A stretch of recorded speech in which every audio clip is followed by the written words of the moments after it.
Ashes of a father.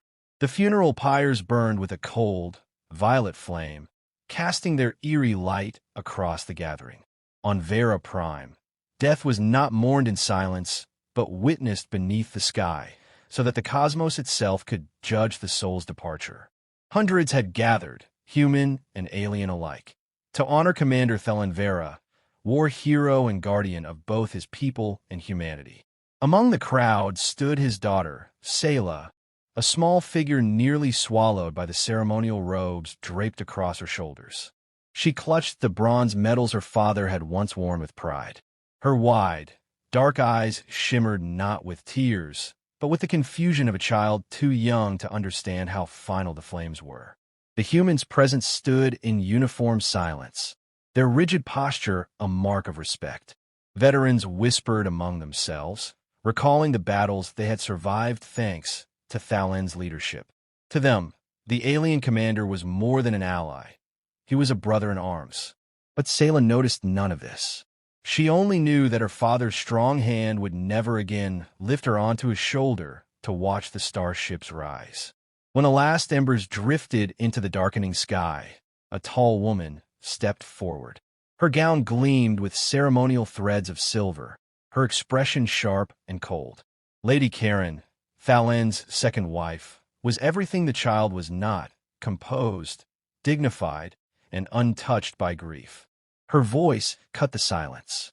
From this moment forward, Seyla Thal'en Veyra is no longer of this household.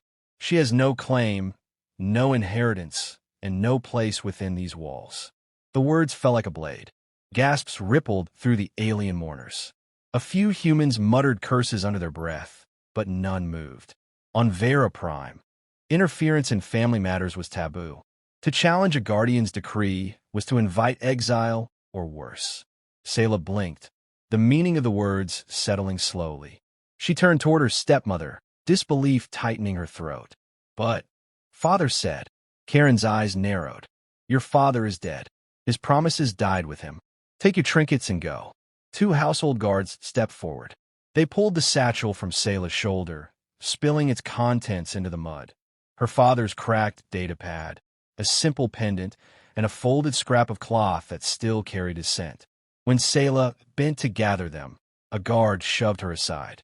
The girl stumbled into the rain-slicked dirt. Cold mud smeared across her robes, soaking the hems. Around her, eyes turned away. Neighbors, family acquaintances, even distant kin, all refused to meet her gaze. To intervene was to take responsibility, and responsibility meant risk. Seyla curled around her belongings, shoulders shaking, though she refused to cry aloud. Her world had ended twice, once when her father was taken, and now again when his memory was cast aside. Then a voice broke the silence. If none of you will claim her, it said, steady as steel, then I will. Every head turned.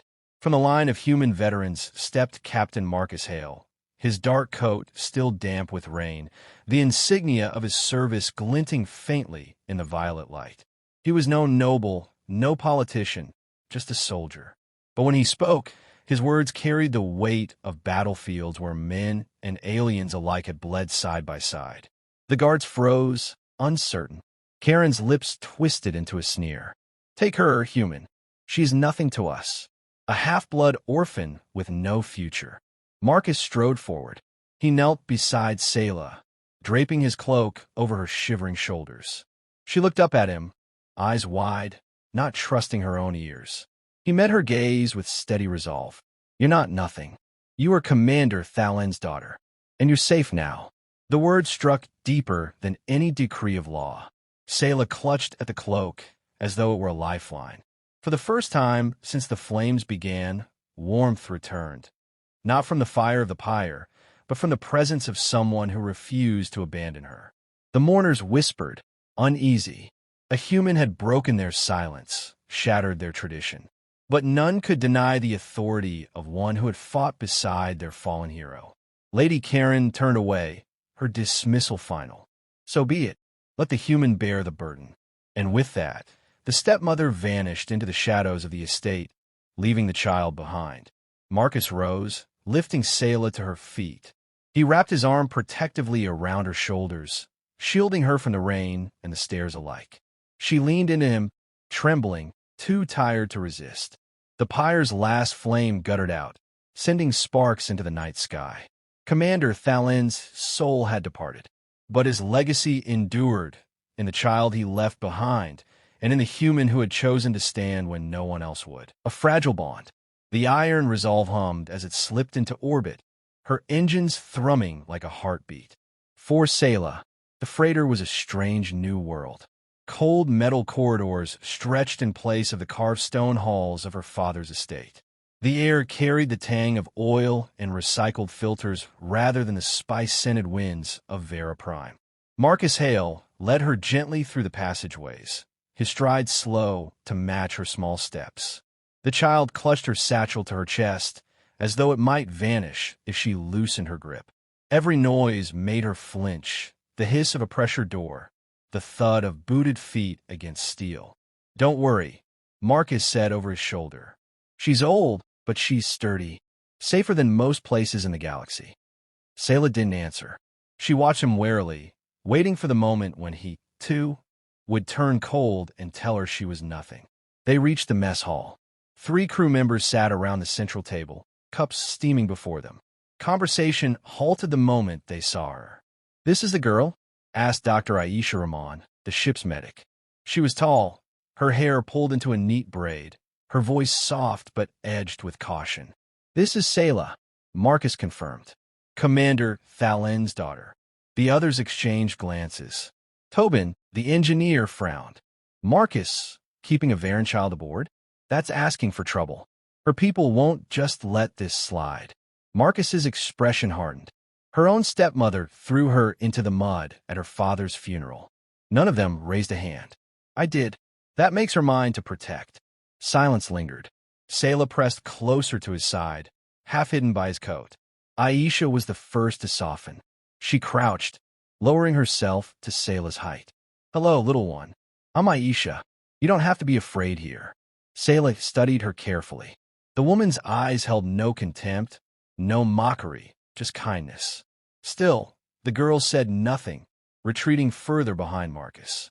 "Give her time," Marcus said quietly. The days that followed blurred together. Seyla learned the rhythm of the ship, the shift changes, the clatter of tools, the sudden rumble when the jump drive powered up. She lingered on the edges, never far from Marcus's shadow. Meals were the strangest part. Human food looked odd, smelled odd, and tasted stranger still. Once, when Aisha served her stew, Seyla tried to eat with her clawed fingers, tearing chunks like she would at home. Laughter rippled through the crew. Her face burned with shame until Marcus reached over, dipped his own hand into the bowl, and tore a piece exactly as she had. "See? Nothing wrong with it," he said with a grin. The others laughed again, but this time the sound was warm, not cruel. Seyla's shoulders eased. She even managed a small smile. At night, when the others slept, she curled in the small bunk Marcus had given her. She whispered to herself in her native tongue, fragments of memory about her father. She feared that if she stopped speaking his name, even in private, he would fade entirely. One evening, Marcus knocked on her door. "Mind if I sit?" She nodded cautiously. He lowered himself onto the floor beside her bunk. "Your father saved my life once. A battle near the Helix Rift. We were outnumbered 10-1. He held the line until reinforcements arrived. I never forgot it." Seyla clutched her pendant. He was strong. Stronger than me." Marcus looked at her steadily. "Strength isn't always about muscle. Sometimes it's about holding on when the world wants you to let go." Her chest tightened. What if you let go too? The question struck deeper than any wound. Marcus exhaled slowly. "I won't. Not of you. I made a promise to him, and now to you." For the first time since the funeral, Seyla leaned against another shoulder. Her small frame trembled, but the tension that bound her so tightly began to loosen. But the galaxy was not content to let them hide in peace. A message arrived 3 days later, stamped with the seal of Veyra's council.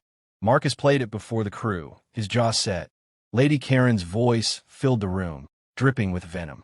"You have taken what is not yours, human. Return the child, or face the wrath of Veyra Prime." She belongs to me by right. The crew exchanged nervous glances. Tobin swore under his breath. Marcus's response was iron. Her father fought beside me, and by the human Veyran treaty, any comrade in arms may claim guardianship of a fallen soldier's child. She is under my protection. The transmission ended, leaving silence. Seyla stood frozen in the doorway, her claws digging into the wood of her pendant. Karen's voice had carried the weight of absolute rejection, yet Marcus had spoken against it without hesitation. That night, she whispered in the dark, almost too quiet for him to hear, Why did you take me in? Marcus's reply was simple, unshakable.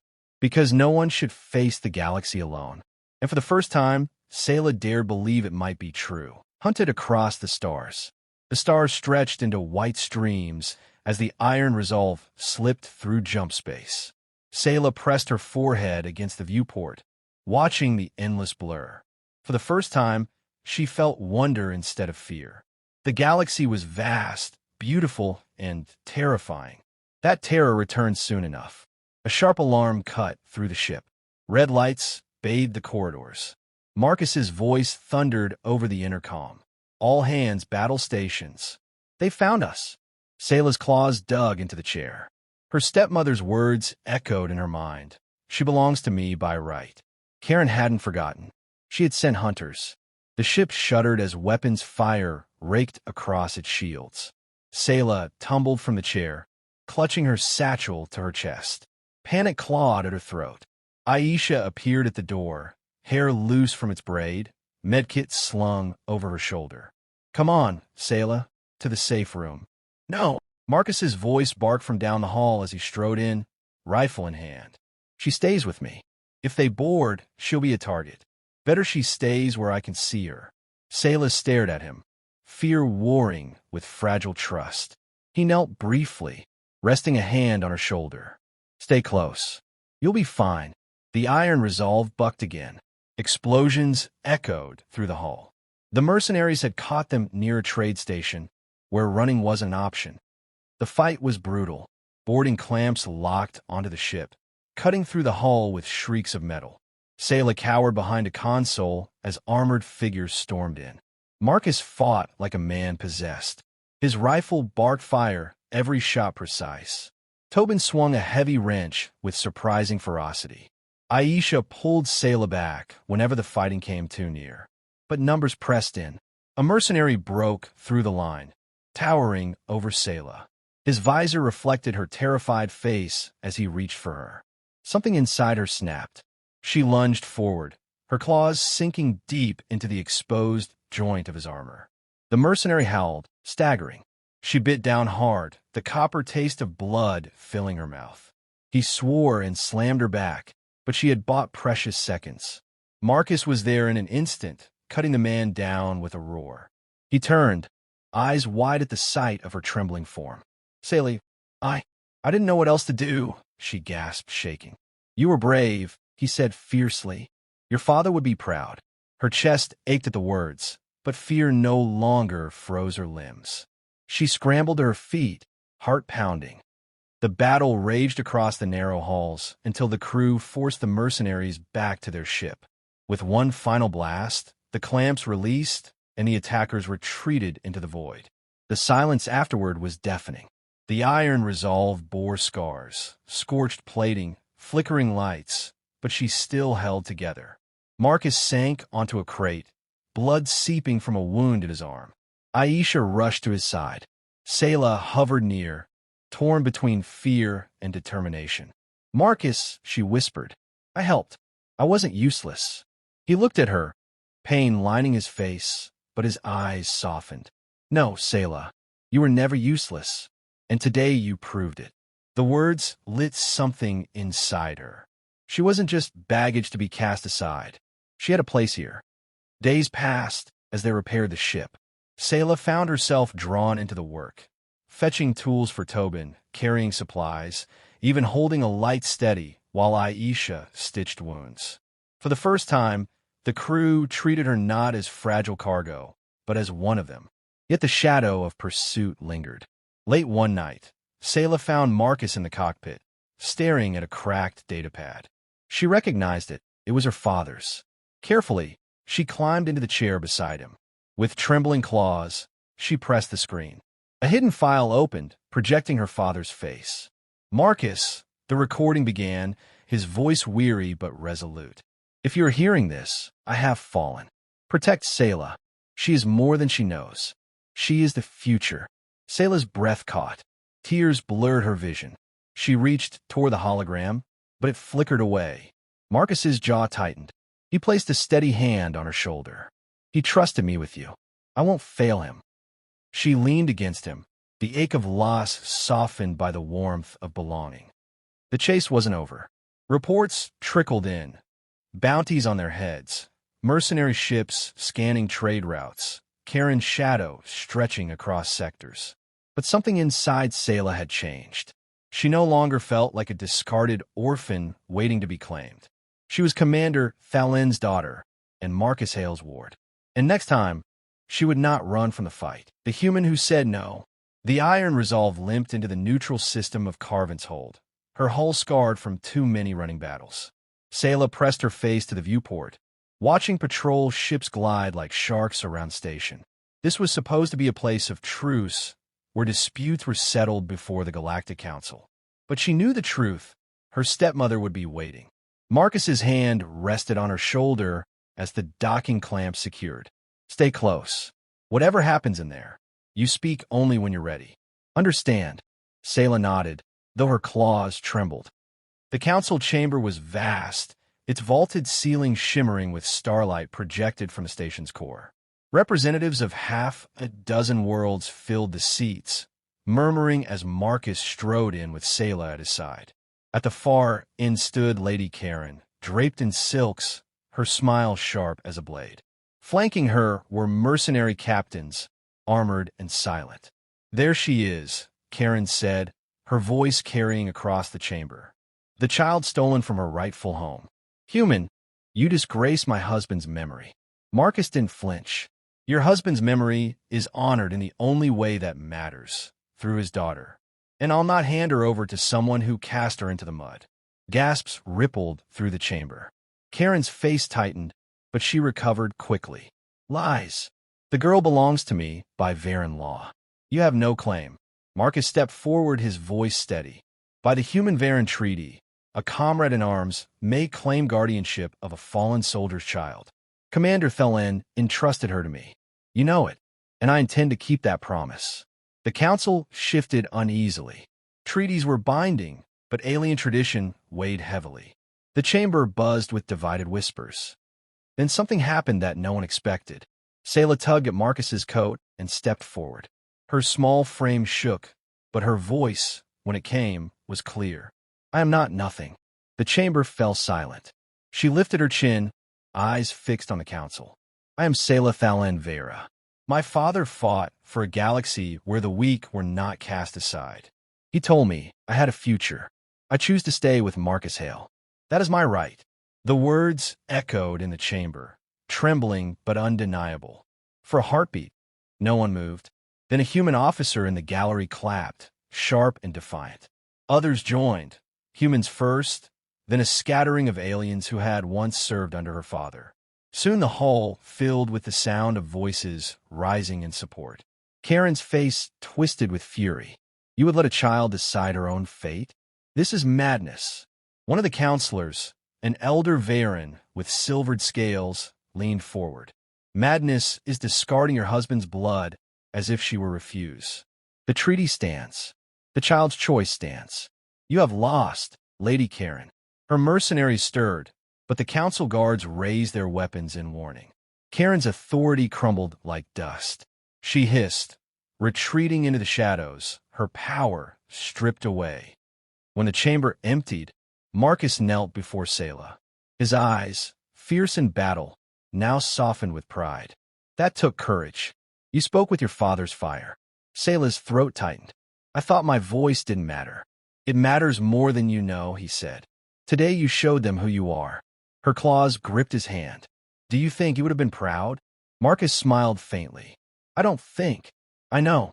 Later, aboard the Iron Resolve, Seyla stood on the deck as the stars unfolded before them. For the first time since her father's death, the void did not feel empty. She slipped the pendant around her neck, clutching it as a promise. Not just to her father, but to herself, that she would carry his legacy, not as a shadow, but as her own light. Marcus joined her, his cloak draped over his shoulders. He gazed out at the stars, then down at her. The galaxy's a hard place, Seyla, but you're not facing it alone anymore. She leaned against him, her voice soft but certain. I thought I was nothing, but I'm not. I'm Seyla Thal'en Veyra, and I have a family. The iron resolve surged forward, leaving Carvin's hold and Lady Karen's fury behind. For Seyla, it was not just an escape. It was the beginning of a new journey, one where she belonged.